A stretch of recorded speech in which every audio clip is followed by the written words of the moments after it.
Hello, welcome back. It is time for my Q2 wrap-up / mid-year freakout book tag. So let's jump into it.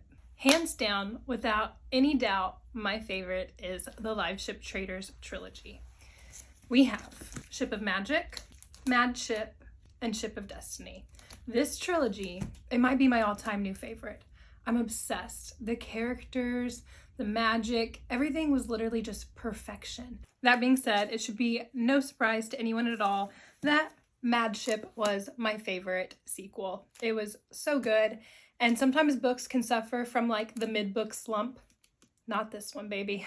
Not this one. The book that caught me by the biggest surprise was Lana the First Adventure. This book was so well done. Now, don't get me wrong, it is old school middle grade fantasy, so there might be a few plot things or a few things that are said or done that feel maybe a little outdated, but overall, this book was so good, and I was so entertained, which I'm not. Sometimes I like middle grade, sometimes I don't. When I tend to like it, it does tend to be that older middle grade that almost feels more YA-ish. But I loved this, and I'm definitely I'm already continuing on with the quartet. Y'all already know I have to have a category for the coziest book, and for me, that is going to go to Sword Heart. Also, this cover is just stunning. Her books feel like a breath of fresh air. It feels like something that you haven't read a million times before.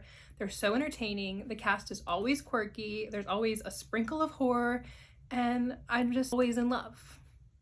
Some of my top priority books that I already have on my shelves to read before the end of the year: The Children of Gods and Fighting Men. I keep seeing incredible things about this, and if it's historical fantasy, sign me up. I'm there. I'm reading it. We have A Song for Arbonne. I need to read some Guy Gabriel Kay, and I will be reading this before the end of the summer. Mark my words.